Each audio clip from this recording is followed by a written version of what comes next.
Louvado seja nosso Senhor Jesus Cristo, para sempre seja louvado. Queridos irmãos e irmãs aqui no santuário, você que nos acompanha de casa e você que vai ouvir esta pregação depois que ela foi feita. Há uma frase que vai nos guiar para entendermos o que Jesus está dizendo. Precisamos ter na vida um lugar para cada coisa e cada coisa no seu lugar. Vamos repetir isso? Precisamos ter um lugar para cada coisa e cada coisa em seu lugar. Quem tem o costume de ler Bíblia, leia Gênesis capítulo 1, versículo 1. O início de tudo era uma desordem. As coisas não estavam no lugar. Deus, com a sua palavra criadora, Ele vai colocando ordem no caos. Era um caos e Deus realiza a obra da criação. Deus é o Deus da ordem. A primeira coisa que você precisa fazer para agradar a Deus é ter uma vida ordenada. As coisas na sua hora, no seu lugar e fazendo o melhor naquele momento. É para dormir, meu filho, durma direito, descansa, desliga. É para comer, coma direito, larga esse celular, masca a comida, sente o sabor. É para brincar como a criança, brinca de verdade, rola no chão, vai para a chuva, é o tempo dela. É para trabalhar, trabalha direito, faça o que deve ser feito. É para estudar, estude de verdade, se debruce no livro. Faça o que você tem que fazer, o que precisa ser feito de maneira ordenada. E Deus vai abençoar você. Jesus, Ele vai colocando ordem nas coisas. E o evangelho que nós escutamos é uma ordem no relacionamento com Ele. Um relacionamento ordenado que passa por 3 estágios. Para que vocês entendam bem o que quero dizer, pensa na sua casa. Você até pode pensar assim, mas a casa é minha. E dentro da minha casa eu faço o que eu quero. Tudo bem, concordo com você. Mas as coisas da nossa casa, meus irmãos, precisam ter ordem. Eu visito muitas casas dando a bênção. E uma casa desordenada dificilmente é uma casa abençoada. Padre, lá em casa tudo é doido. Meu marido não conecta, minha mulher, meus meninos, a confusão. A hora que você vai na casa, o aspecto da própria casa é confuso. Porque a neurociência aplicada já explica que a ordem externa revela uma ordem interna. Pessoas que procuram as coisas e acham com facilidade, acharão também as coisas internas. Pessoas que não sabem onde está nem o que pertence a ela, dificilmente tem uma ordem interna. Pegue a sua casa, que é a sua casa. Pegue o vaso sanitário, onde você é rei, né? No troninho. Não, a casa é minha. Eu vou colocar esse vaso na sala. Aí pode colocar, mas vai ficar um pouco estranho, tanto você como as visitas, usando o trono no meio da sala. Eu sou rebelde. Eu vou pegar minha cama e vou colocar no banheiro. Eu quero dormir debaixo do chuveiro. Tomara que alguém abra a torneira para você deixar de ser bobo. Não, mas a casa é minha. Eu quero dormir no banheiro. Eu vou trazer o meu fogão para o meu quarto. Meus irmãos, como ficaria uma casa assim? O vaso na sala, a cama no banheiro, o fogão no seu quarto, uma bagunça. Uma casa ordenada, ela nos abraça. Ela nos acolhe, porque há uma ordem que diga às mulheres que têm esse dom, as donas de casa, tudo no lugar, tudo ordenado. Café da manhã não é almoço, lanche da noite não é jantar, lanche não é refeição e daí por diante. As coisas ordenadas atraem a bênção de Deus para a sua vida. Se você quer ser uma pessoa abençoada, a primeira coisa, ordene a sua vida. Coloque as coisas no lugar. Veja a pregação de João Batista no tempo quaresmal: preparai o caminho do Senhor, todo caminho torto será endireitado, toda montanha alta será rebaixada, todo vale será enterrado, para que todos vejam a glória do Senhor. O que João Batista está falando? Coloca ordem nesses caminhos seus, coloca ordem na sua vida, coloca ordem no seu relacionamento com Deus. E aqui eu entro no tema da Santa Missa. Quem não tem uma vida ordenada a Deus, primeiro sinal, e não é carapuça não, ou seja, né? Primeiro sinal, você não tem tempo de oração. Primeiro sinal de uma vida desordenada na espiritualidade. Você tem tempo para todas as coisas, mas falta tempo para a oração, falta uma ordem espiritual, porque tempo de oração não é tempo que sobra, é tempo na agenda. Se eu não colocar na minha agenda oração, estudo bíblico, leitura da vida do santo, eu vou fazendo e não sobrará tempo para isso. O evangelho que nós escutamos é do capítulo 10 de João. Jesus está mostrando um relacionamento ordenado com as ovelhas que são suas. Se você ler o texto com atenção, você verá que tem muita ovelha que não falta, mas nem todas são ovelhas de Jesus, o bom e belo pastor. A minha atenção, o meu ordenamento, o meu olhar, não é preocupado com quem não é ovelha de Jesus, é preocupar se eu sou ovelha do Senhor. O salmo desta Santa Missa é o mais conhecido, mais cantado, mais pintado, mais recitado, é o Salmo 23, o bom pastor. E se você lê o salmo com um olhar atento, a primeira coisa que você deve perguntar é: quem está rezando o salmo? Quem está falando o salmo? É uma ovelha, é uma ovelhinha. O Senhor é o meu pastor, nada me faltará. Ele me leva para campinas verdejantes, lá eu como a graminha.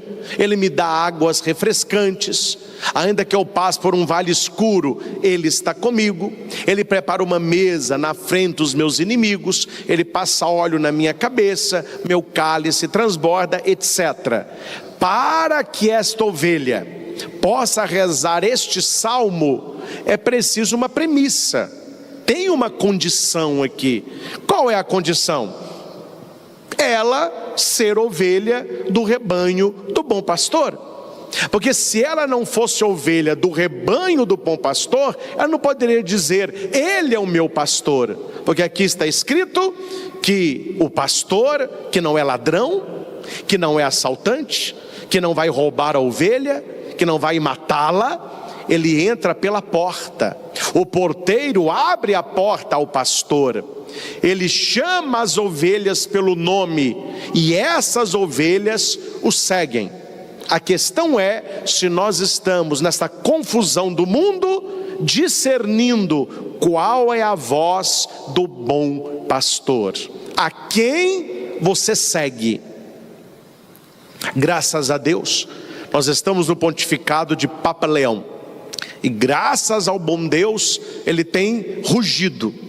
Começou bem discreto, bem apagado, mas vai crescendo. O pontificado dele vai tomando forma. Ele foi agora no continente africano, simplesmente uma apoteose. As falas do Papa, as atitudes de Leão, não é, quebrando o protocolo, abraçando as crianças, uma fala mansa, mas firme, fundada na doutrina, sem achismo, e o principal, não está preocupado em agradar o mundo e nem a mídia, e não tem, no bom mineirês, não tem papa na língua para responder aos jornalistas. Ele não fica comendo pela beirada, ele vai no cerne da questão. Quem acompanha as notícias do Vaticano, tem vários perfis no Instagram, você vê que nesses voos de ida e de volta às suas viagens de missão, os repórteres fazem perguntas a ele. Foi perguntado a ele sobre a igreja alemã, A igreja alemã perdeu o rumo há tempos. Ele foi firme: nós não concordamos com o que eles estão fazendo. A Santa Sé já chamou a atenção: vamos tomar providências com a igreja alemã. Perguntaram a ele sobre comunhão, perguntaram a ele sobre por que ele não rezou na mesquita. Essa para mim foi uma das melhores, que é repórter gosta de cutucar, não é? Mas agora eles arrumaram um bom para cutucar. Sua santidade, nós te acompanhamos na mesquita e nós vimos que o senhor visitou a mesquita, mas não orou. O senhor não rezou lá como os outros papas rezaram. Se ele fosse politicamente correto, todo mundo mimimi, né? Não, filha, rezei. Eu rezei por dentro, eu rezei no coração. Deus é um, toda religião é a mesma. E isso que eles gostam de ouvir. Aí eles perguntaram, aí ele respondeu: não rezei, porque eu prefiro rezar numa igreja católica na frente do Santíssimo Sacramento, que é a presença de Jesus vivo. Ali eu visitei, mas a oração eu faço na igreja católica com Jesus Eucarístico. Isso é frase de papa. Isso é alguém que não tem medo de pregar a verdade. Jesus Cristo como caminho, verdade e vida. Ele está colocando ordem na igreja. Ele está colocando ordem nas coisas. E a fala dele é abertamente católica. Os que são católicos, que querem seguir o evangelho num caminho de conversão, vão escutá-lo. Ele fez uma consideração polêmica, não tanto para nós, mas na Itália parece que o zum zum zum foi maior do que para as bandas de cá. Quando eles perguntaram para ele sobre a frase do Papa Francisco, de que todas as portas estão abertas, a igreja é para todos, todos, todos, e ele repetiu, é a frase do Papa Francisco, tutti, tutti, tutti, a igreja é para todos, todos, todos. Mas eu quero dizer uma coisa: a igreja é para todos os que querem conversão, os que querem mudar de vida, os que querem seguir a palavra, os que querem viver um catolicismo de verdade, sem misturá-lo com outras crenças. A igreja católica tem tudo para salvar o seu povo, não é preciso misturar. Depois de uma resposta dessa, nem pergunta mais tem. Então nós precisamos ouvir mais o que o Papa Leão tem falado, prestar atenção no que ele tem feito, porque ele está ordenando as coisas. O evangelho que nós escutamos, Jesus está colocando ordem. Quem é pastor, quem é assaltante, quem é ladrão? Quem é quem no contexto da sua vida? Quem você está seguindo? E aqui, neste ordenamento, no versículo 3, ele vai colocar 3 pilares nesta ordem de relacionamento com Jesus Cristo. A missa, importantíssima. A pregação, necessária. A adoração, louvável. Mas a nossa vida de intimidade com Jesus Cristo é o mais importante. Por que você vem à missa? Eu vou à missa para assistir o padre. Não é melhor você assistir Netflix, tem coisa mais agradável. Eu vou à missa porque é costume, tem costumes mais louváveis. Eu vou à missa para me encontrar com Jesus Cristo. Eu vou à missa para receber a palavra que me salva, para receber a Eucaristia que me santifica, para receber a bênção que a igreja me dá para buscar as coisas do alto.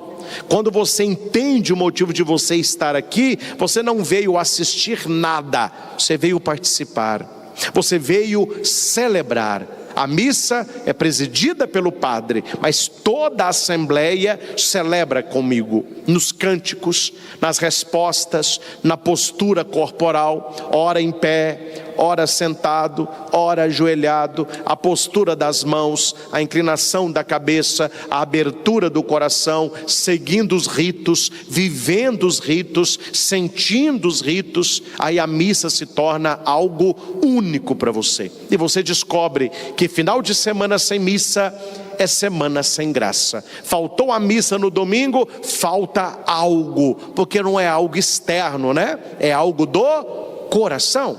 E Jesus está falando que o relacionamento com Ele não é algo externo, não é um proformes, não é um bater cartão, mas é algo do coração, é uma necessidade que o próprio amor propõe. E Jesus vai dizer no versículo 3 que Ele é o bom e belo pastor.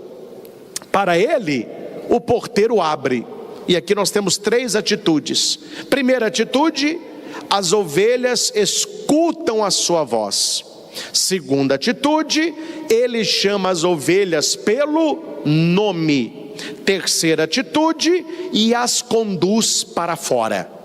Esses 3 momentos mostram a nossa intimidade com Jesus Cristo e a intimidade dele com cada um de nós.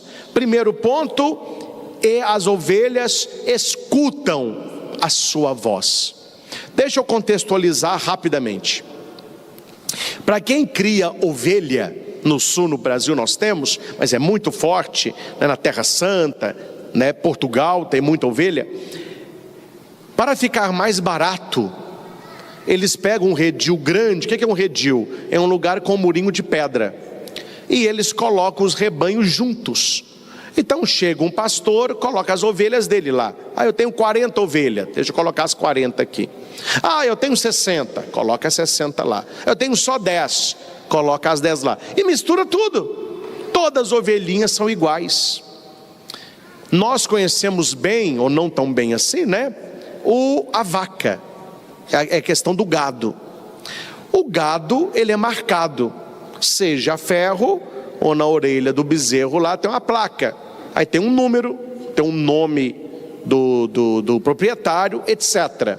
E para você separar as vacas, tem que ser na questão do chucho mesmo. Essa é minha, passa para lá e mistura vaca para separar, é uma dificuldade. Por isso que o curral é tudo separado já. Elas têm isso aí, elas não são boas, não é? Essa questão de conhecer o proprietário. Tem vaca que tem até o seu nome, né? O dono chama a vaca vem. Mas não é uma cultura de separar o rebanho na voz. A ovelha é totalmente diferente. Quando aquele pastor começa a cuidar do rebanho, ele desenvolve para aquele rebanho uma canção, ou um som, ou um grito, que é próprio daquele pastor.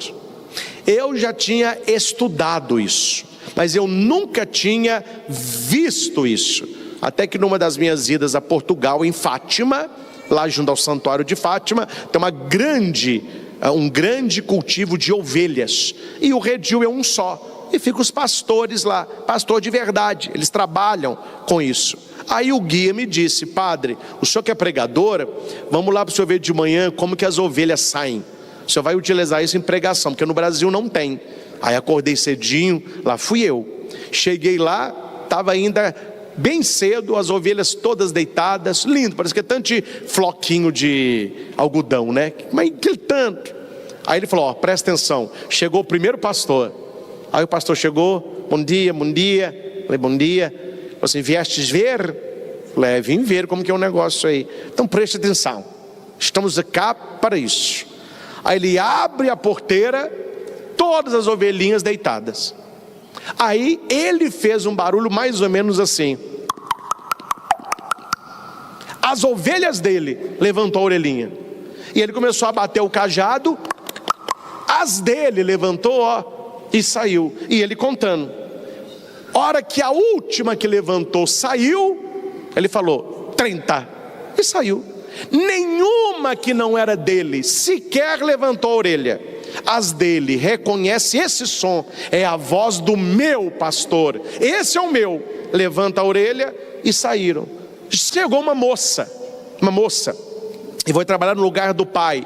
Pegou uma latinha, não me lembro, começou a cantar um refrão pequenininho e batendo na lata. As ovelhinhas dela levantaram a orelhinha e saíram, até que foram saindo 10, 15, e o redil ficou vazio. Falou: é isso, padre, as ovelhas só conhecem a voz do pastor delas, nenhuma que não é sairá, e nenhuma que é ficará. Olha, eu fiquei impressionado. É por isso que Jesus vai dizer, porque no contexto dele tem criação de ovelha. Ele vai dizer: todas as ovelhas vão ouvir a minha voz, mas quem é que me seguirá? As minhas, as que tomaram atitude por mim, as que são cristãs de verdade, as que me conhecem. Então, ouvir a voz significa intimidade. Intimidade. Quando você não conhece a pessoa, você não identifica a voz dela. A pessoa liga no seu celular: e aí, Beth, tudo bem? Fala: quem é? Não, adivinha quem é que está falando? Não sei não, quem é? Quem é isso, Beth? Está reconhecendo minha voz, não? Mas quem que está falando aí? Ah, brá! Agora liga alguém que você conhece muito. A pessoa já fala: olá, tudo bem? Você já chama pelo nome: tudo bem, fulano? Quem que está mandando? A gente conhece a pessoa também pela voz, pelo tom de voz. Quando chama o nosso nome, a experiência da ressurreição. Então, primeira coisa para você ordenar a sua vida com Cristo: procure ter intimidade com Ele. Procure conhecer a sua voz. Quando é que Jesus está me dizendo? Quando é que a sua palavra está me formando? O segundo passo: as ovelhas têm um nome, e Jesus conhece a ovelha pelo nome. Jesus não fala assim com a gente: oh, você aí de barba, oh, você de óculos, você aí mais fraquinho, oh, você mais fortinho aí, oh, isso é quem não conhece, né? Oh, chama aí para mim. Quem? Ele atrás. Não, de trás, cabelinho assim, é isso aí. Aqui está escrito que Jesus chama a ovelha pelo nome. Márcia, Andréia, Rodrigo, Paulo. Por que chama pelo nome? Porque nos conhece. O nome significa relacionamento pessoal comigo.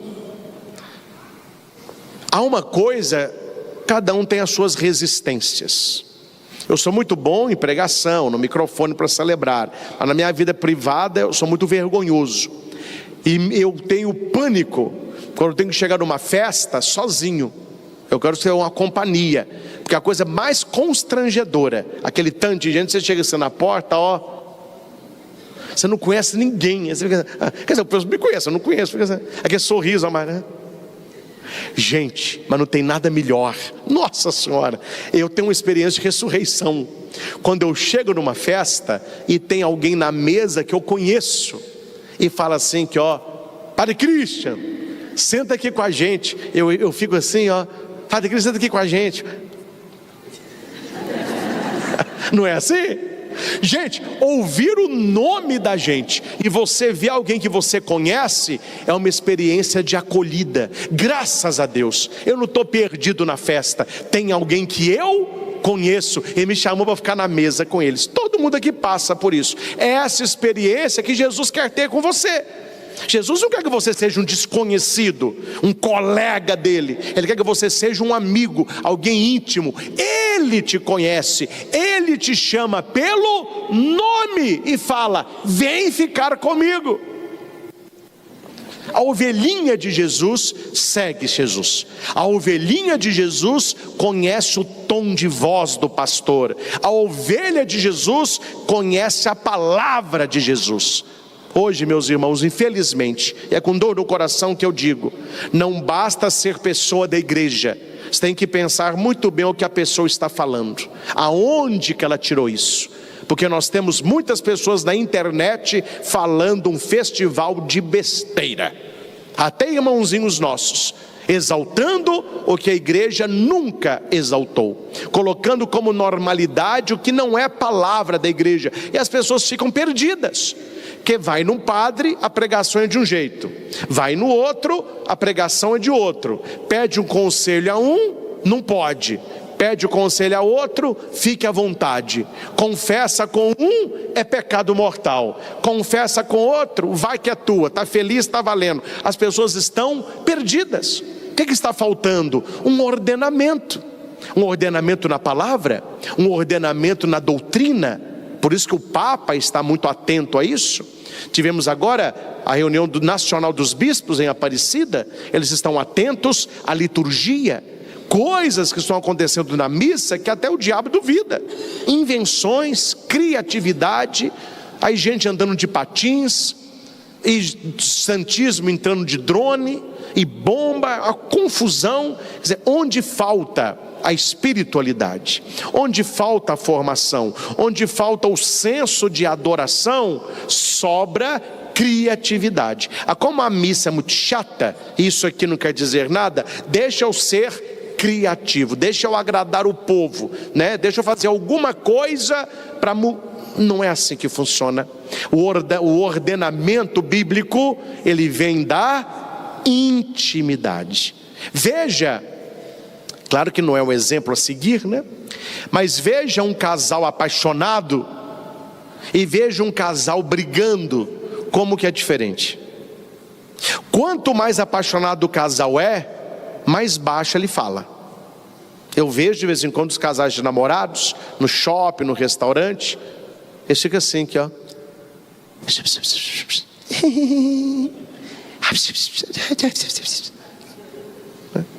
Você já viu o casal brigando? É grito, é caneco que voa. Tem gente que é barraqueiro, né? Briga no bar. Aí a mesa cai, joga garrafa, dá voadora, rabo de arraio, tiro, facada, confusão danada. E quando você vê as pessoas gritando, começou a gritar aqui na rua, o que a gente já interpreta na hora? E é briga. É briga? Eu mato ou morro? Eu corpo mato ou supo morro? Entendeu? Briga. Amor. Jesus, ele não vai gritar no nosso ouvido, mas ele vai cochichar, porque nos ama. E nós vamos escutar a sua voz. Nós somos o seu rebanho. Primeira coluna, intimidade. Segunda coluna, relacionamento pessoal. Ele conhece o meu nome. Terceira coluna, e os conduz para fora. É preciso ter humildade para ser cristão. Humildade para se deixar conduzir. Nós gostamos muito de conduzir os outros, mas será que a gente se deixa conduzir por Cristo? Padre, no concreto, como que é isso aí? Vou te falar como que é. É você colocar Deus antes, durante e depois.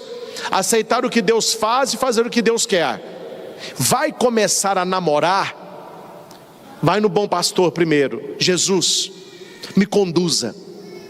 Estou gostando daquela moça, estou gostando daquele rapaz. Se é para ser, se vai me agregar, se é bênção, conduz que tudo é certinho. Que a gente se conheça, que a gente se apaixone e que a gente namore. Mas nós queremos a tua bênção. Me conduza para isso. Se não for, eu tenho certeza, uma outra pessoa só vai colocar no meu caminho. Jesus, eu quero trabalhar nessa empresa aqui. Já fiz a prova, já fiz a entrevista, já fiz o meu exame médico, está tudo certo. Então o Senhor abençoa, porque é meu sonho. Eu sempre quis trabalhar nessa empresa aqui. Me conduza. Se for para ser, abra os caminhos. Se não for para ser, que tem um pepino agora que eu não seja selecionado, que eu estou vendo agora. O senhor está vendo daqui a meses, daqui a anos. Pode ser que lá na frente é uma tristeza, o que hoje é alegria. Lá na frente é uma tragédia, o que hoje é uma oportunidade. Então me conduza. Eu quero comprar esse terreno aqui, eu vou fazer a minha casa aqui. Vá lá com a sua mulher, se você já é casado, né, com seus filhos. Vamos rezar, vamos jogar umas medalhinhas aqui de Nossa Senhora no terreno. Conduza, Senhor. Se é para a gente morar aqui, se a gente vai ser feliz aqui, se a nossa casa vai ser abençoada, abra portas, que saia tudo certinho, que a documentação saia, que quem está vendendo para mim seja uma pessoa reta, honesta, que o valor seja justo, que o corretor me ajude. E se der algum pepino no meio e der errado, não é tristeza, é livramento, porque eu não sei o que... Gente, isso é se deixar conduzir. Só que a gente não quer se deixar conduzir, a gente quer conduzir. A gente não pede para Deus abençoar o que Ele quer para nós. A gente pede para Deus abençoar o que nós queremos para nós. Não, eu quero isso, então me abençoa. E ai se não me abençoar. E ai se der errado. Eu não rezo mais, eu não vou à igreja mais, eu não gosto mais do bom pastor, eu vou passar para outro rebanho, que Deus não fez o que eu quis. Ordem é intimidade, relacionamento pessoal e condução. Deixa Deus conduzir a sua vida. Agora, não é uma condução passiva. Faça o melhor que você pode. Eu falava isso no início da pregação. Vai trabalhar direito, estuda direito, namora direito, brinca direito, dorme direito, se alimenta direito, e Deus, Ele vai abençoando. Se eu faço tudo certo, atenção, se eu faço tudo certo e dá errado, é livramento. Que se fosse para ser bênção, o final tinha dado certo. Ou você acha que Deus é o nosso sabotador? Que Deus tem prazer de puxar o nosso tapete? Ah, mas Deus gosta, né, padre? Porque tudo que eu faço, Deus me joga. Não é Deus te jogando no chão. Ou a coisa não foi feita da maneira que deveria, ou se foi, pode ser um livramento. Porque o sofrimento, meus irmãos, ele deve ser questionado quando ele não vem com o mal feito. Repito, o sofrimento deve ser questionado quando ele não vem pelo mal feito. Você trata mal uma pessoa e você não fica mal. Você faz o mal para alguém e dorme, e deita, e ronca, igual um leitão capado. Você está fazendo as coisas que não devem, mas a sua consciência não te acusa. Ah, qual o problema que tem? Ah, eu passei a perna no meu colega de trabalho, mas a vantagem foi minha, qual o problema que tem? Aí eu traí minha mulher, aí eu traí meu namorado, mas eles não vão descobrir. Mas que problema que tem? Eu peguei um dinheiro, roubei mesmo, porque está todo mundo roubando, mas não tinha câmera, ninguém vai descobrir. Qual o problema que tem? Jesus está nos alertando que este é o problema. Qual é o problema? Não se sentir mal quando se pratica o mal. Esse é o problema. E Paulo vai dizer na segunda leitura que a alegria da ovelha de Jesus, do cristão, não é não sofrer por praticar o mal, é achar estranho sofrer por praticar o bem. Está na leitura? Se suportais com paciência aquilo que sofreis por ter feito o bem, isto vos torna agradáveis diante de Deus. Está aí no seu folhetinho, é a segunda leitura, o primeiro versículo, é o versículo 20 do capítulo 2 da primeira carta de São Pedro. Se a gente sofre por fazer a coisa certa, Deus se alegra. Deus se entristece é quando a gente não sofre fazendo a coisa ruim. E prepara, meus irmãos, se você for um cristão autêntico, um católico fervoroso, e começar a fazer a coisa certa, não, eu sou casado, então eu vou fazer a coisa certa. Aí eu vou estudar na faculdade, então eu vou fazer a coisa certa. Eu vou trabalhar em tal lugar, eu vou fazer a coisa certa. Prepara o seu lombo, porque o sofrimento virá. Porque as pessoas acostumaram que o bonito é fazer a coisa errada. Não se assuste se você ver um cachorrinho chegando perto de um poste, levantando a perninha e o poste mijar no cachorro. O cachorro sai molhado. As coisas estão invertidas. É o poste urinando no cachorro. E tem gente que diz, não, mas é assim mesmo, a coisa mudou. O mundo é mudado. Agora é assim que funciona. Não. Aquilo que é certo desde o início do mundo, meu filho. E nós nos seguimos e nos pautamos pela palavra. E Jesus diz, faça o certo. Faça o bem feito. E se você suportar com paciência o seu sofrimento, porque você fez a coisa certa, isso vos torna agradáveis diante de Deus. A pergunta é uma só: você quer ser agradável diante de quem? Diante de Deus ou diante das pessoas? Porque aquele que tentar agradar as pessoas vai acabar desagradando a Deus. Mas aquele que agradar a Deus, uma hora ou outra vai acabar desagradando as pessoas. E São Pedro está dizendo: procure ser uma pessoa agradável a Deus. Ovelha de Jesus, bom pastor, ele caminha à frente. Quando fala de, depois de sair todas que são suas, sair, o verbo aqui é sair. Aí me lembra o Êxodo. Moisés guiou as pessoas do Egito para a terra prometida. Jesus faz o novo êxodo, ele vai à nossa frente para que possamos sair. Sair de onde? Do pecado, sair de uma vida desordenada, uma linguagem mais fácil, sair de uma vida mais ou menos. Ninguém nasceu aqui para ser mais ou menos. Olha para a cruz, se você vê um menos, eu só vejo mais, eu não vejo menos ali.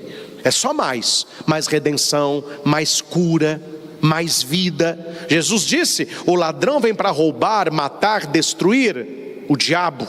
Eu vim para que tenhais vida, e vida plena. Eu não vou aprofundar nisso, que não é o tema da pregação, mas vou dar só um cutucão, que é uma pregação que eu quero aprofundar muito numa oportunidade. Você não descobriu ainda como que o pecado joga, como que o mal joga. Tudo aquilo que o diabo te sugere, no final é para te matar, roubar e destruir. E o diabo tem para a gente o quê? Uma bola de fezes, uma bola de cocô. No popular, uma bola de merda. Porque no final, o pecado sempre vai dar merda.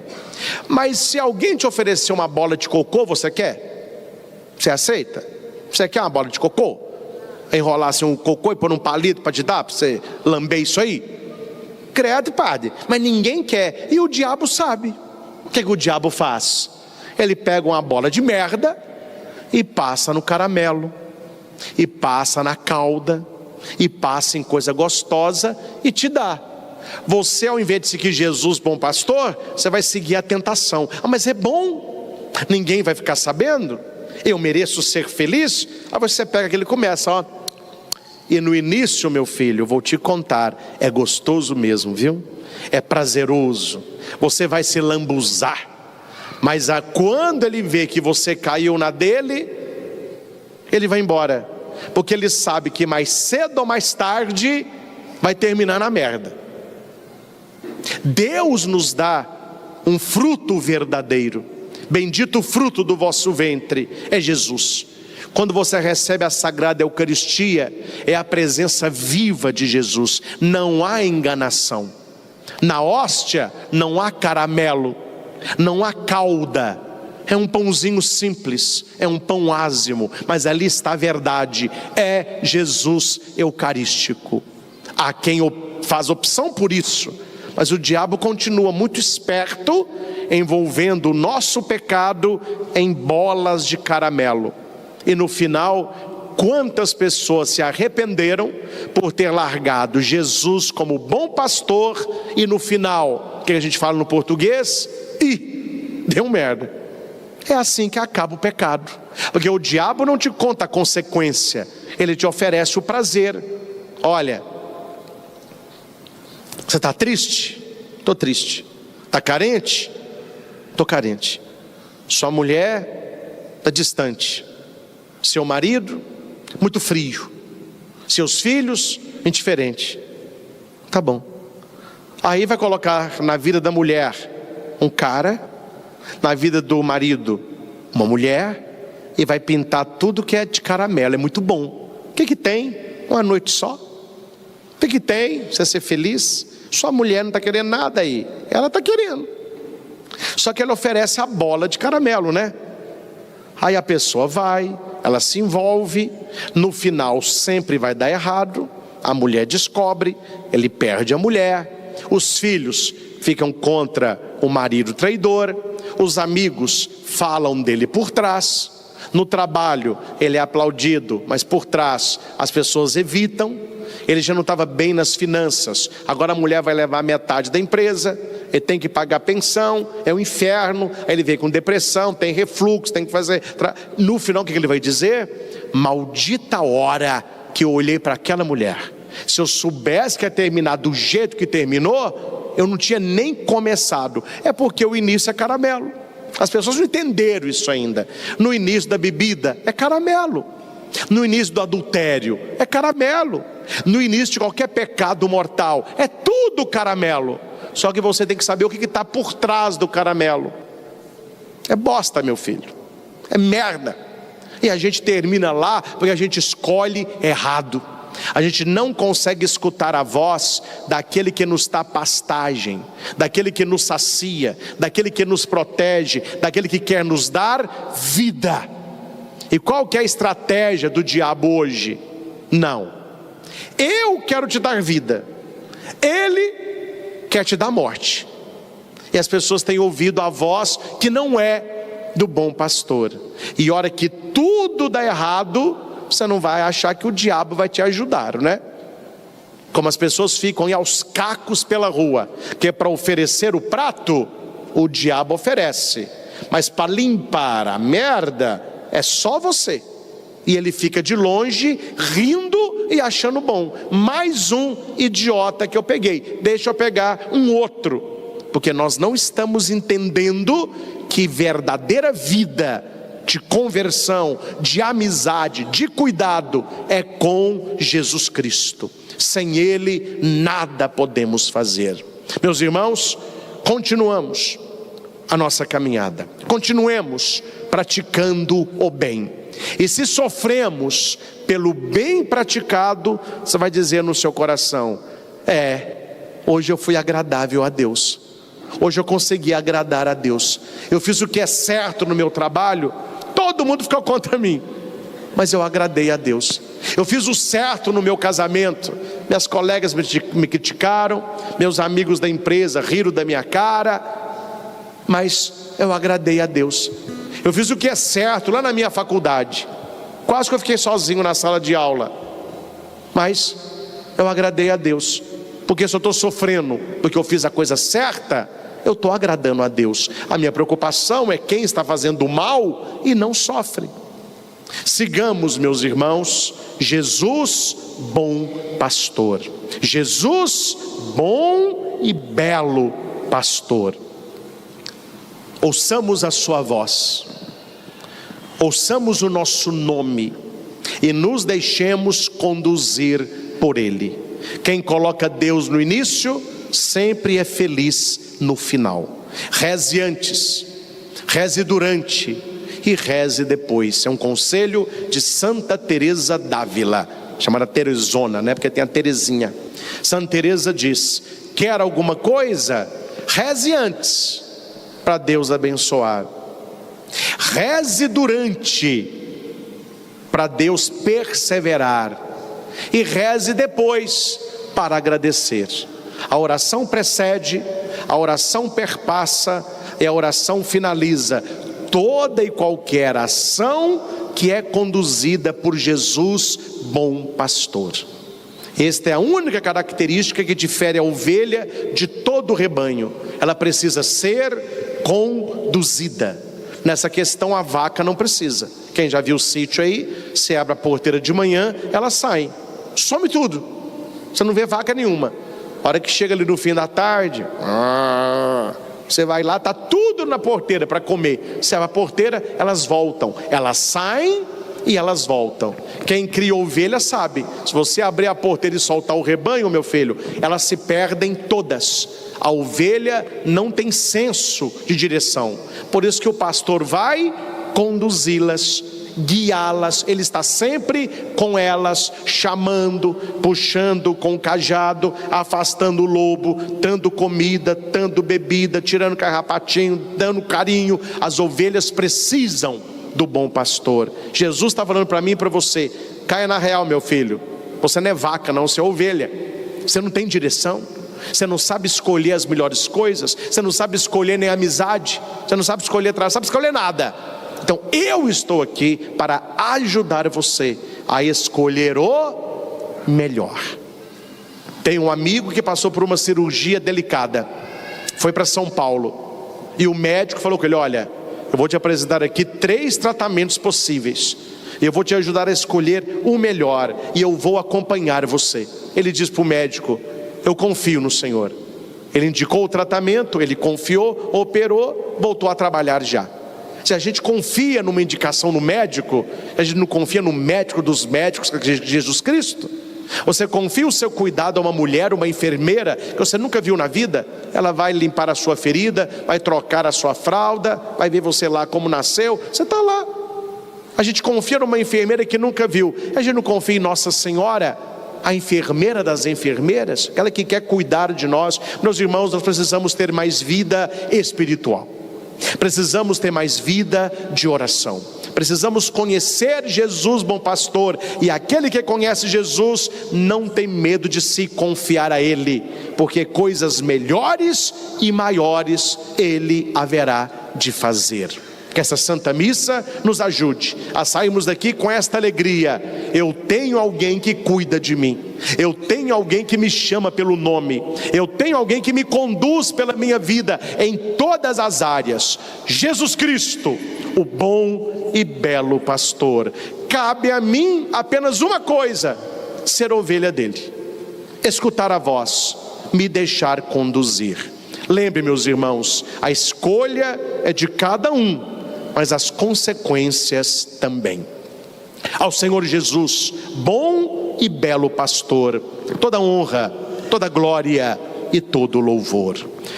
Louvado seja nosso Senhor Jesus Cristo, para sempre seja louvado. Responde, pois, ó Maria, no teu caminho o que havia. Vi Cristo ressuscitado, o túmulo abandonado, os anjos da cor do sol, dobrado ao chão o lençol. Queridos irmãos e irmãs, este estribilho está na sequência pascal que nós cantamos hoje. A igreja proclama a nós e ao mundo que Jesus não ficou no túmulo, Ele ressuscitou.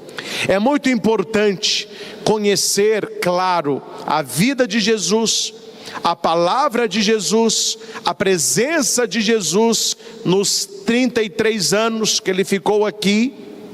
Mas é necessário, sempre que possível, conhecer as Escrituras, o Antigo Testamento, que aponta para Jesus Cristo. Nós ouvimos o Evangelho com vários olhares.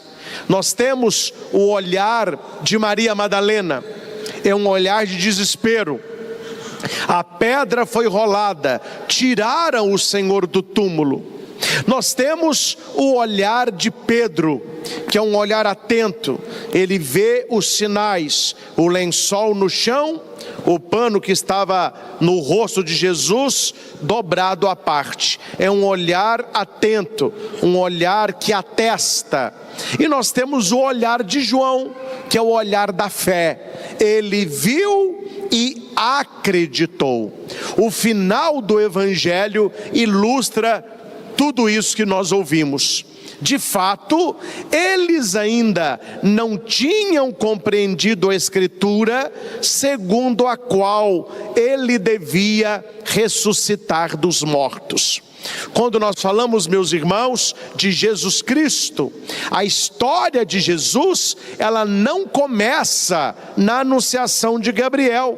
Ali é o mistério da encarnação, mas a história de Cristo, ela começa em Gênesis. Depois convido os que quiserem a ouvirem a pregação que está disponível aí no nosso canal, da nossa vigília pascal, ontem à noite, onde todas as leituras do Antigo Testamento apontavam para Jesus, para o Messias. E quando você compreende a Escritura, você vai compreender que Jesus ressuscitaria ao terceiro dia. Jesus, nas próprias pregações dele, ele foi em vários momentos no Antigo Testamento e apontou que aquilo que estava lá se realiza cá. Cito a serpente de bronze de Moisés. O texto, vocês conhecem o contexto, né? Jesus vai dizer assim: assim como Moisés levantou a serpente no deserto, o Filho do Homem será levantado e atrairá todos a ele. O Pai atrairá. No Antigo Testamento, Moisés; Novo Testamento, Jesus Cristo. O povo estava com fome e começaram a reclamar com Moisés: nós saímos do Egito, onde tínhamos batata, e agora vamos morrer de fome no deserto. Ele intercede pelo povo e Deus disse: o povo ao entardecer, isso aqui é muito importante, o povo ao entardecer vão comer carne, e ao amanhecer pão. À tardinha pousaram um tanto de codornizes. Eles mataram as codorninhas e comeram. Por que as codornas vieram ao entardecer? Porque ela é carne. Por que eles comeram as carninhas dela? Porque o sacrifício no templo dos cordeiros, eles eram realizados ao entardecer. E pela manhã vocês vão comer pão, que é o maná. Por que pela manhã? Porque é na manhã pascal que o pão da vida ressuscita com esplendor e glória. Se lá tinha as codornas e o maná, Jesus diz no capítulo 6 de João que ele é o verdadeiro pão do céu. Um outro episódio, eles estavam com sede e reclamaram com Moisés: nós estamos morrendo de sede. Moisés intercede pelo povo e Deus disse: fira a rocha com teu cajado. Moisés cutuca a rocha com o cajado e ela cospe água. E as pessoas beberam, tomaram banho, encheram as vasilhas, deram de beber aos animais. Esta rocha é Cristo. Assim como Moisés fere a rocha, o soldado Longínios abriu o coração de Cristo com uma lança. Como Moisés golpeia a rocha, o soldado golpeia o coração de nosso Senhor. E ali jorrou sangue e água. Quando o Mar Vermelho se abre e aquele povo passou a pé enxuto, ali era uma prefiguração do nosso batismo, que quando o Egito entrou, o mar voltou e não sobrou ninguém, morreu carros e cavaleiros. Assim é o nosso batismo. Uma vez batizados com Cristo, morremos para o pecado e ressurgimos para a vida nova. Todos conhecem Jonas, o profeta, que foi enviado por Deus à cidade de Nínive. Ele teve medo e ele vai para Tarsis. Ele fugiu de Deus. Tudo deu errado para ele. Ele é jogado do navio, uma baleia o engole, ele fica 3 dias no útero da baleia e a baleia o vomita na praia. Ou seja, ela engole um fujão, ela vomita um profeta. Ele disse: agora eu vi que Deus está comigo, eu vou a Nínive.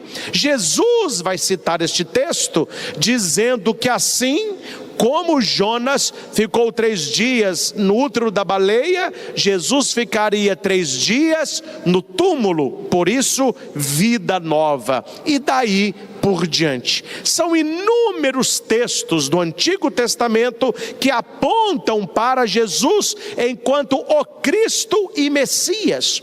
E se não conhecemos as profecias, e se não conhecemos a palavra, e se não temos tempo de ler a palavra, estudar a palavra, ruminar a palavra, o evento pascal, ele passa despercebido. Parece uma coisa rotineira, parece uma coisa normal, e não é.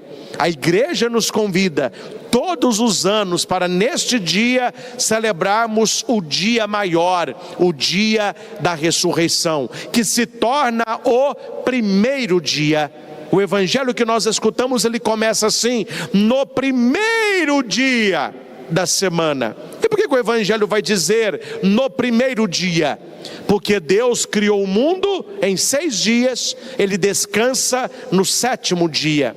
Na primeira criação houve um primeiro dia, houve um segundo dia, houve um 6º dia e houve um 7º dia, que é o Shabat, é o descanso, Shabá. Deus descansou. Com a ressurreição de Cristo, a humanidade toda é recriada. É como se começasse de novo. Então lá na obra da criação houve o primeiro dia, mas o dia que Jesus ressuscita se torna o primeiro grande dia, no primeiro dia da semana. É por isso, meus irmãos, que nós não somos a igreja do sétimo dia. Nós somos a igreja do primeiro dia. Nós somos a igreja do oitavo dia. Mas qual que é o oitavo dia? O domingo pascal.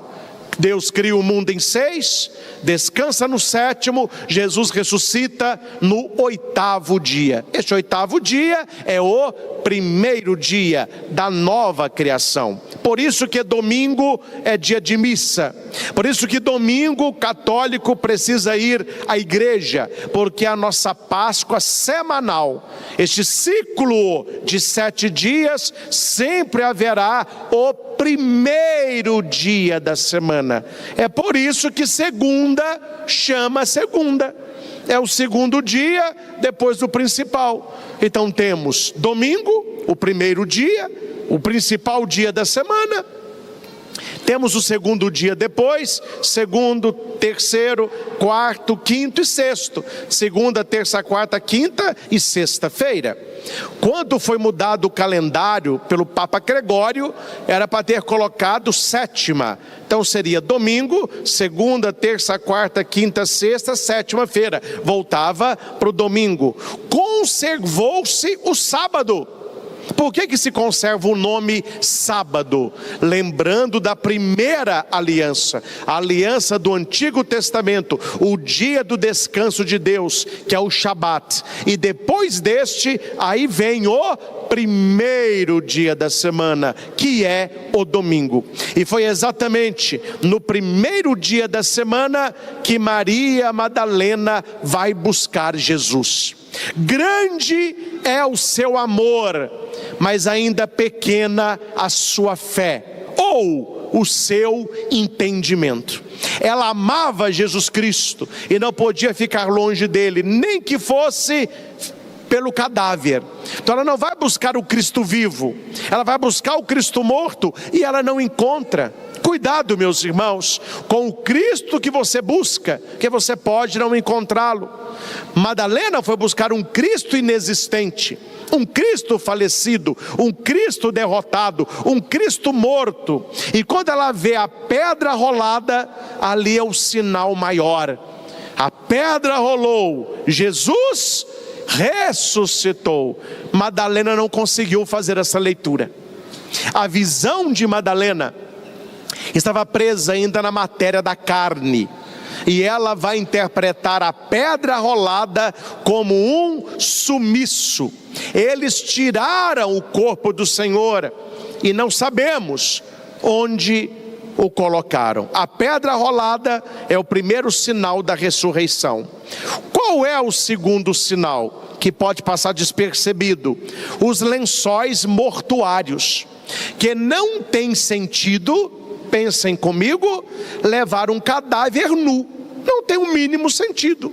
Por que levar o corpo, mas largar os panos? Então os panos jogados e o pano no rosto de Jesus dobrado é sinal de uma ressurreição, que Jesus já tinha falado sobre isso. Por isso que nós precisamos abrir os nossos ouvidos e entender o que Jesus diz, para que quanto acontecer, a fé nos acompanhe. Porque brincam, mas parece-me verdade, que o ser humano tem 2 ouvidos, né? Um entra, o outro sai. Porque Jesus fala, nós vamos à missa, reflete, ouve pregação, é primeira leitura, é salmo, é segunda leitura, é evangelho, é pregação do padre, todo domingo. Quando vem a situação na nossa vida, que a nossa fé é provada, ao invés de você dizer, esse sinal é de vida, nós vamos falar, esse sinal é de morte, porque não compreendemos ainda a Escritura.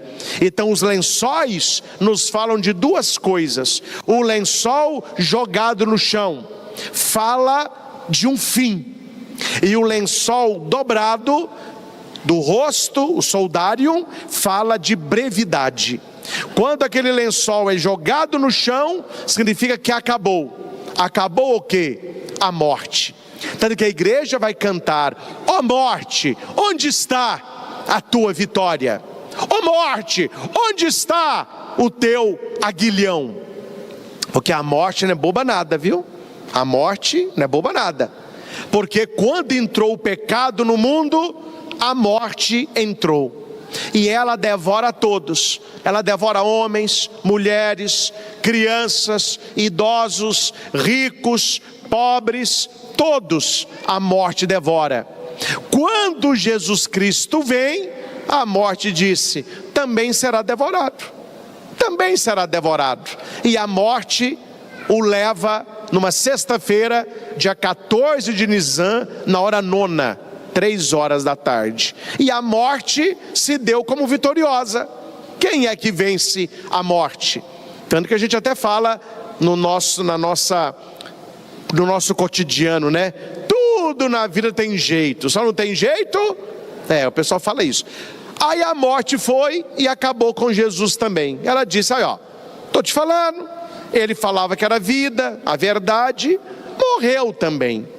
3 dias depois, Jesus ressuscita. Ele vence a morte e ele nos concede este poder. Aquele que crê em mim, ainda que tenha morrido, ressuscitará. Meus irmãos, deixa eu abrir um parênteses. Um momento difícil na vida de todo ser humano é a morte. É a morte de quem amamos. Qualquer pessoa que nós amamos é uma morte doída. Só que quando você vê aquele cadáver, aquela urna, aquele sepulcro, você tem 2 tipos de visão. É uma visão de quem conhece a Escritura e uma visão de quem não conhece a Escritura. Chorar, todos vamos chorar. Passar pelo luto, vamos passar. Demorar a equalizar a vida. Sem esta pessoa, cada um tem o seu tempo. Mas olhando para aquele cadáver, nós precisamos lembrar da pedra rolada, do lençol no chão, do soldário dobrado e dos anjos pascais. Aquilo que os anjos falam sobre Jesus Cristo, ele fala sobre aquela pessoa que nós velamos. Ele não está aqui, ela não está aqui, ressuscitou. Depende do nosso olhar. A morte, meus irmãos, ela pode ser vista como a nossa derrota maior ou como a porta da eternidade, se conhecemos a Escritura. Assim foi. Num restaurante, eu falava sobre isso de manhã, quando você acaba de comer, um restaurante mais refinado, né? Você pega aquele guardanapo de linho, pano, você vai pegar e vai jogar ele na mesa. Esse guardanapo jogado assim, ó, você está falando para o garçom, para o maître lá, que você terminou. Jogou o guardanapo, ele vem, pega o guardanapo e tira o prato. Por acaso você no meio do jantar recebe uma ligação, ou você precisa ir ao banheiro, ou resolver uma questão, você vai pegar o guardanapo do colo, você vai dobrá-lo e vai colocar debaixo do prato, do lado direito, e você vai levantar. Quando o garçom chegar e olhar, ele vai ver o guardanapo dobrado, então ele não vai mexer no seu prato. Esse guardanapo dobrado fala para ele: volto logo, só fui ali. Então nós temos os 2 panos nas 2 situações. Um pano é jogado, ele viu as faixas de linho deitadas no chão, mas o pano que tinha estado na cabeça de Jesus não estava jogado no chão, ele estava enrolado, dobrado à parte. O pano no chão significa fim. Fim de quem? Da morte. Perdeu. Não vou contar onde não. Teve um lugar que eu fazia pastoral e os jovens quiseram fazer uma encenação no domingo de manhã. mas era uma Páscoa deles, não era uma encenação de Jesus. Era um rapaz que estava nas drogas, no vício, o rapaz ficou no degrau da igreja, bebendo, aí depois os jovens foram catequizando e ele ressuscitou. Então ele morreu para uma vida velha e começou uma vida nova. E a morte, ela perde. Aí alguém vestiu alguém lá de preto, né? Ela ficava assim de lado, era a morte que queria levar a alma do rapaz lá. Quando ele se converte, etc., aí a morte dá um grito, porque ela perdeu. Aí eu falei assim, que teatro bonito, né? Mas tinha que ter a cereja no final, né? Aí um cara lá deu um soco na morte e falou com a morte assim, game over. Eu falei, meu Deus do céu, tanta coisa para falar, fim de jogo, né? Aí o pessoal bate palma, bate bonito, eu ia aplaudir, né? Já que todo mundo está aplaudindo, vamos aplaudir também. Mas ali aconteceu isso, o lençol no chão é Jesus falando para a morte, você perdeu, acabou para você. Mas o lençol dobrado, o soldário, significa a brevidade da volta de Cristo. Ele não ressuscita para ficar longe de nós, mas para estar conosco. E a pergunta esta noite é, meus irmãos, como que nós nos tornamos, como Pedro diz na primeira leitura, Jesus não apareceu a todo o povo, mas as testemunhas que Deus havia escolhido. Como que eu me torno uma testemunha da ressurreição de Jesus? Muito atenção, muita atenção. Onde que Jesus está? Onde Jesus está? Isso muda tudo. Porque se você sabe aonde Ele está, você vai buscá-lo. E quem busca, vai encontrá-lo. Porque o evangelho não termina, a Bíblia continua. Depois que Pedro e João, eles voltam, Maria permanece. E ela vai escutar carinhosamente, por que choras? Ela olha, acha que é um jardineiro. Ele vai dizer, Maria, Miriam, Rabone, é Jesus quem a procura. Eu não tenho dúvida, meus irmãos, quem vai dizer isso é o Papa Bento XVI, na sua coletânea Jesus de Nazaré, que quando Maria Madalena chega ao túmulo e vê a pedra, e ela sai desesperada, quando João chega primeiro, quando Pedro chega depois, quando Pedro entra, quando João crê, quando os dois voltam, quando Maria continua lá, Jesus já estava lá, só observando. Ele estava vendo a movimentação. Ele nos vê, Ele nos observa. Mas nessa confusão que o mundo está, precisamos entender onde Jesus ressuscitado está. Primeiro ponto, Ele está sentado à direita de Deus Pai, glorioso, ressuscitado e vivo. Ele subiu aos céus, está sentado à direita de Deus Pai Todo-Poderoso, e de novo há de vir para julgar os vivos e os mortos. Mas Ele não está só lá, senão Ele tinha nos deixado cá. Outra presença real de Jesus, na Eucaristia, na hóstia consagrada, na celebração da Santa Missa. Toda vez que você quiser se encontrar com Jesus, vá à missa, receba o seu corpo, o pão consagrado, e Ele fará do seu coração morada. Leia, marque na sua Bíblia, releia, estude, deguste, rumine, decore, pregue. João capítulo 6. João 6 é o texto católico, tanto é que é o texto menos lido ou não lido nas igrejas protestantes, ditas evangélicas, porque é o capítulo que sustenta a Eucaristia, coisa que eles não acreditam. Então nós precisamos entender, Jesus é o pão da vida, Ele é a hóstia consagrada, o Santíssimo Sacramento é Jesus vivo, corpo, sangue, alma, divindade.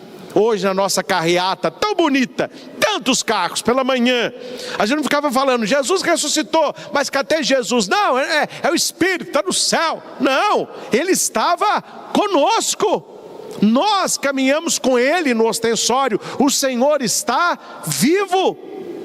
Muitas igrejas que não têm a Eucaristia, eles fazem a marcha para Jesus.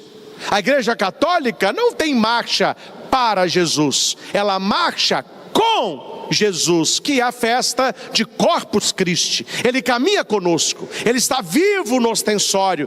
Todo aquilo, o palio, as velas, os anjos, os sinos, o tapete, não é uma representação. Jesus ressuscitado permaneceu na Eucaristia. Mas Ele não permaneceu só na Eucaristia, Jesus está vivo na sua palavra.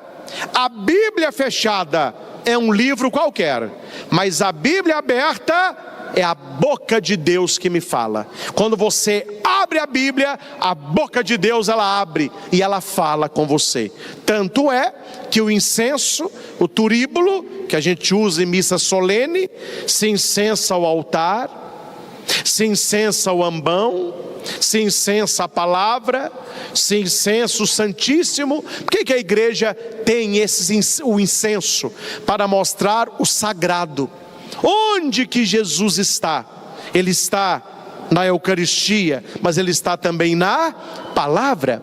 E existe a bênção do Santíssimo Sacramento. O padre pega o ostensório e faz o sinal da cruz. Se vocês prestam atenção, no final do Evangelho, com o Evangeliário, tem também o sinal da cruz. A presença de Jesus eucarística nos abençoa, mas a sua palavra também nos abençoa. Onde mais que Jesus está presente? Na sua igreja, nos sacramentos, no batismo, na confissão, no santo crisma, na ordem, no matrimônio, na unção dos enfermos. Os sacramentos são sinais sensíveis da graça de Deus.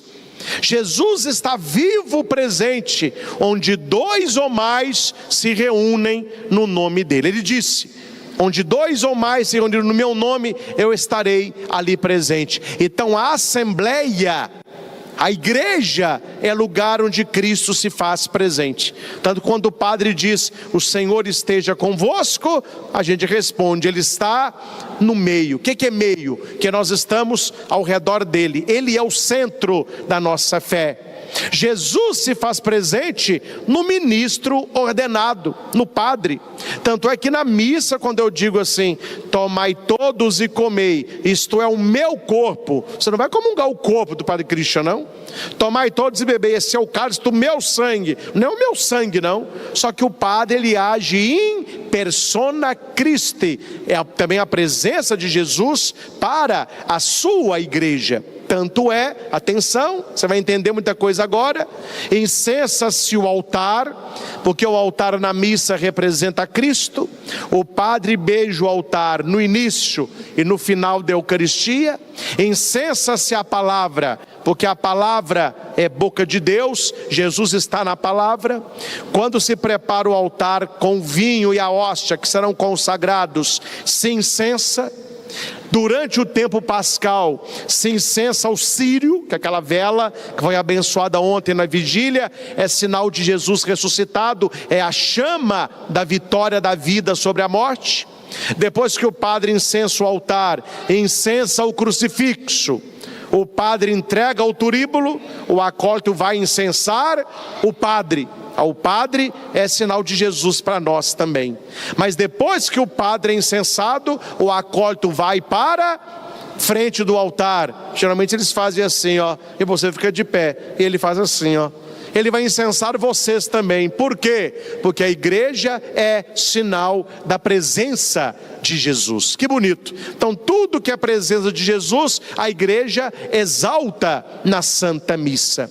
Como que nós seremos, meus irmãos, testemunhas da ressurreição, buscando Jesus aonde Ele está. Maria buscou Jesus aonde ele não estava, tanto que os anjos vão dizer para ela: por que você procura entre os mortos aquele que vive? Ele não está aqui, ressuscitou. Então busquemos Jesus numa vida de oração, busquemos Jesus na Santíssima Eucaristia, busquemos Jesus na leitura da palavra, busquemos Jesus na sua igreja reunida, busquemos Jesus nos sacramentos, busquemos Jesus no coração do irmão, principalmente aquele que mais sofre. Jesus continua vivo na sua igreja, guiando a sua história. Que nos tornemos, meus irmãos, discípulos da ressurreição, testemunhas da ressurreição, proclamando para o mundo: Jesus ressuscitou. Não vou entrar nisso agora, mas os senhores podem levar para casa o folhetinho da missa e peguem a primeira leitura e grife na sua Bíblia. Esse folhetinho depois você joga fora, mas grife na sua Bíblia a primeira leitura, que é o discurso de Pedro. Aí está todo o resumo da nossa fé em Jesus Cristo. Se alguém perguntar para você: me conta o resumo da história de Cristo, é esta pregação de Pedro. Ele vai dizendo do Antigo Testamento: o Cristo que fez o bem, ele é morto, é crucificado, Deus o ressuscitou, ele é testemunha, ele esteve com ele. Esta é uma pregação maravilhosa para que você possa rezar esta semana. E por fim, para os senhores saber o que uns ainda não sabem, nós começamos hoje a oitava pascal. A igreja tem duas oitavas: a oitava de Natal e a oitava pascal. O que é esse tal de oitava?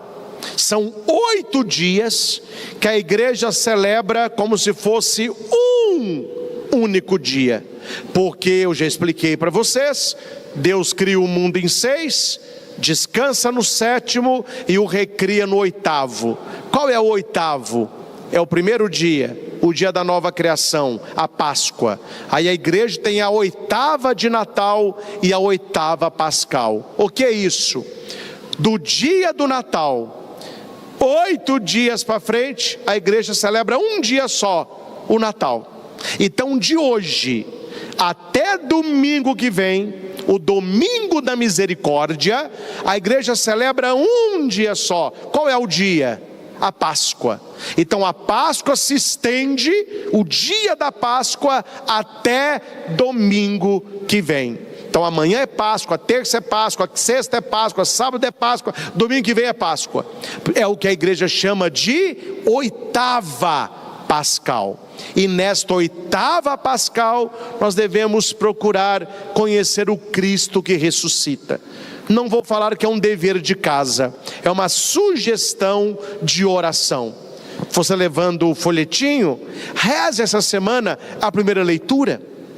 Reserva 5 minutinhos à noite, antes de deitar, abra lá a sua Bíblia em Atos, pega o folhetinho da missa, grife lá na sua Bíblia a citação, entenda a história de Jesus. Um outro dia, você pode rezar o salmo desta missa. Este é o dia que o Senhor fez para nós. De hoje a domingo que vem, este é o dia que o Senhor fez para nós. Leia a segunda leitura. Reze a segunda leitura. Se você ressuscitou com Cristo, busque as coisas do alto, onde Cristo está. E aprofunde-se também no Evangelho que aqui terminamos de refletir. E se pergunte: eu me pareço com quem? Com Madalena? Com Pedro? Ou com o discípulo amado? Eu sou aquele que não consigo ver os sinais de Deus e me desespero? Eu sou aquele que vejo, mas não enxergo? Ou eu sou aquele que crê? São as 3 visões do mesmo fato. Que seja, meus irmãos, uma semana de alegria, uma semana de vitória, uma semana de bênção. E não se esqueça, você sabe aonde encontrar Jesus, porque Jesus sabe aonde encontrar você. E numa hora ou outra, Ele vai nos encontrar, se deixarmos que Ele nos encontre. Não são vocês que me amam, sou eu que vos amei por primeiro, Ele vai dizer. Não são vocês que me buscam, eu que os busco e lhes concedo a salvação. Não fostes vós que me chamastes de amigo, eu que os chamei de amigos, porque eu vos dei a conhecer a vontade do meu Pai. Se você tem no seu coração esse desejo de conhecer Jesus Cristo, tenha certeza absoluta que Jesus é o primeiro interessado que você o conheça. Verdade, caminho e vida. Aos que estão aqui no santuário, a você que nos acompanha de casa, uma feliz e santa Páscoa. Que tudo isso que nós refletimos aconteça no seu coração e na sua vida. Que a alegria das mulheres que viram Jesus seja a alegria do nosso coração. Ele está vivo. Eu reconheço em todos os sinais da sua presença neste mundo através da Santa Igreja. Ao Senhor ressuscitado, toda honra, toda glória, todo louvor. Louvado seja nosso Senhor Jesus Cristo, para sempre seja louvado.